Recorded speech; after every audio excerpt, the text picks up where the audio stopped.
अगर आप ऐसी कहानी सुनना चाहते हैं जो आपके दिल को छू जाए, जो आंखों में आंसू और होठों पर मुस्कान एक साथ लाए, तो यह कहानी आपके लिए है। सुबह का वक्त था, करीब 9 बजे। महाराष्ट्र के एक छोटे से रेलवे स्टेशन पर हल्की हल्की हवा चल रही थी। प्लेटफॉर्म पर यात्रियों की भीड़ थी। कोई ट्रेन का इंतजार कर रहा था तो कोई जल्दी में सामान लिए भाग रहा था। स्टेशन के एक कोने में एक छोटी सी चाय की टपरी पर खड़ा था नील, एक साधारण सा लड़का। उसकी मुस्कान में एक जादू था जो हर थके हुए यात्री को पल भर के लिए सुकून दे देता था। चाय, गर्मा गर्म चाय। उसकी आवाज स्टेशन के शोर में गूंजती थी। नील का जीवन आसान नहीं था। उत्तर प्रदेश के एक छोटे से गांव जौनपुर में उसका जन्म हुआ था। उसका परिवार साधारण था। मां शांति, पिता रमेश और छोटी बहन काव्या। घर में पैसा कम था, लेकिन प्यार की कोई कमी नहीं थी। नील बचपन से ही पढ़ाई में तेज था, लेकिन गरीबी ने उसे जल्दी बड़ा कर दिया। स्कूल की पढ़ाई पूरी करने के बाद उसने पिता के साथ खेतों में मेहनत शुरू कर दी। मां की बनाई रोटी और बहन की हंसी ही उसकी सबसे बड़ी ताकत थी, लेकिन किस्मत को कुछ और ही मंजूर था। एक दिन एक हादसे में नील के पिता चल बसे। उस एक पल ने पूरे परिवार को तोड़ दिया। सिर्फ 18 साल का नील अब घर का इकलौता सहारा था। मां की आंखों में चिंता थी और काव्या की हंसी कहीं खो गई थी। हर सुबह एक सवाल उठता, अब क्या होगा? एक रात नील चुपचाप आंगन में बैठा था। उसके हाथ में पिता का पुराना पिटारा था और मन में हजारों सपने। तभी उसे अपने दोस्त अजय की बात याद आई, जो मुंबई में काम करता था। अजय कहता था, मुंबई में मेहनत करो तो सपने सच हो जाते हैं। नील ने ठान लिया। उसने मां से कहा, मां, मुझे मुंबई जाना है। काव्या की पढ़ाई पूरी करवाऊंगा, उसकी शादी धूमधाम से करवाऊंगा। मां की आंखें भर आईं। बेटा, तू अकेला कैसे जाएगा? लेकिन नील ने मां का हाथ थामकर कहा, मां, अगर यहां रुका तो हम सब रुक जाएंगे। मुझे एक मौका दो, मैं उड़ान भरूंगा। मां ने कांपते दिल से हामी भरी और आशीर्वाद दिया, जा बेटा, भगवान तेरे साथ हो। अगले दिन नील ने एक पुराना थैला लिया, 2 जोड़ी कपड़े, मां का बनाया प्रसाद और मुंबई की ट्रेन पकड़ ली। सपनों की नगरी में कदम रखते ही उसे लगा जैसे वह किसी और दुनिया में आ गया हो। ऊंची इमारतें, भागती भीड़, हर चेहरा अपनी कहानी लिए। अजय ने उसे अपने चाचा की छोटी सी चाय की दुकान पर काम दिलवाया। वहां बुजुर्ग रामू काका की टपरी थी, जो खुद जिंदगी की ठोकरों से थक चुके थे। नील की मेहनत और मासूमियत देखकर काका ने उसे गले लगा लिया। बेटा, तू मेरा सहारा बन जा, ये दुकान भी तेरी, दुआएं भी तेरी। नील ने दिन रात मेहनत की। सुबह स्टेशन पर चाय बेचता, रात को हिसाब जोड़ता।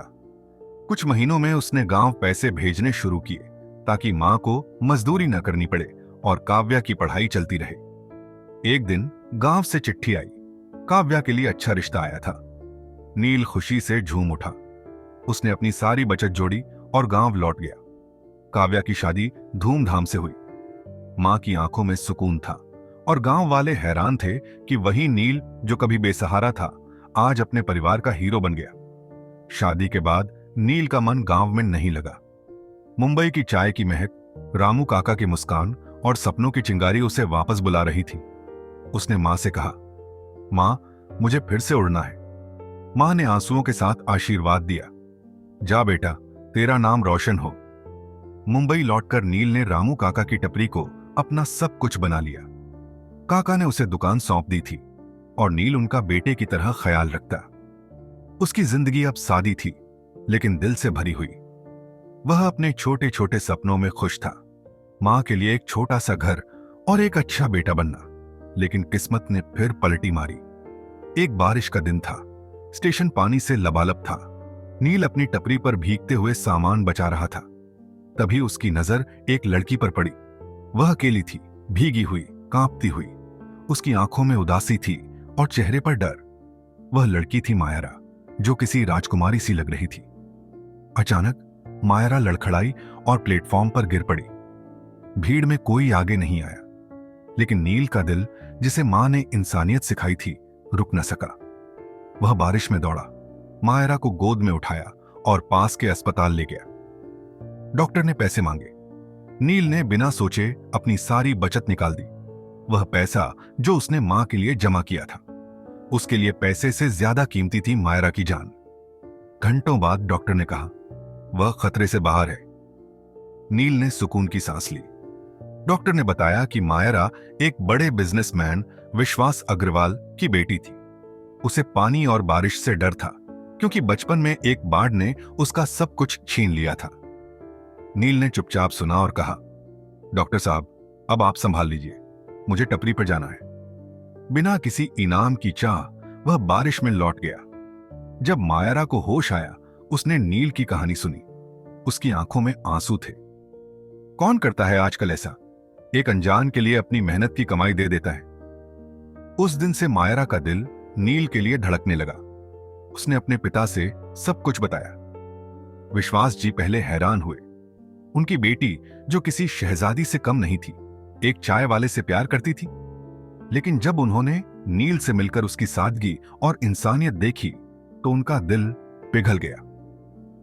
अगर नील तुम्हें खुश रख सकता है तो मुझे और क्या चाहिए, विश्वास जी ने कहा। मायरा और नील की शादी धूमधाम से हुई। नील की मां के आंसू अब खुशी के थे। गांव की वह मां, जो कभी बेटे को मजदूरी भेजती थी, आज एक बड़े घर की सास बन गई थी। शादी के बाद विश्वास जी ने अपनी एक कंपनी नील को सौंप दी। नील ने दिन रात मेहनत कर उसे नई ऊंचाइयों तक पहुंचाया। वह अब न सिर्फ एक अच्छा पति था, बल्कि एक अच्छा बेटा, दामाद और इंसान भी था। मायरा और नील के 2 प्यारे बच्चे हुए, जिन्होंने उनके घर को हंसी से भर दिया। नील अपनी मां का पूरा ख्याल रखता। वह मां जिसने उसे भूखे पेट सपने दिए, आज अपने पोते पोतियों को कहानियां सुनाती थी। नील ने अपने अतीत को कभी नहीं भूला। वह जानता था कि भूख और अकेलापन क्या होता है। इसलिए वह हर साल गरीब बच्चों के लिए स्कॉलरशिप देता और स्टेशन पर मुफ्त चाय खाना बांटता। वह कहता, जो खुद अंधेरे में जला, वही दूसरों के लिए दिया बन सकता है। आज भी जब बारिश की पहली बूंदें गिरती हैं, नील और मायरा उस छोटी सी टपरी की ओर मुस्कुराते हैं, जहां एक प्याली चाय ने 2 दिलों को जोड़ा था। दोस्तों, कभी किसी की मदद करने से मत हिचकिचाओ। तुम्हारी एक छोटी सी नेकी किसी की पूरी जिंदगी बदल सकती है। इंसानियत से बड़ा कोई धन नहीं और प्यार से बड़ा कोई धर्म नहीं। क्या तुम नील की तरह किसी अनजान की मदद करोगे? अगर आपको ये जिंदगी के सबक अच्छे लगे, तो इसे और लोगों तक पहुंचाने में अपना योगदान दें।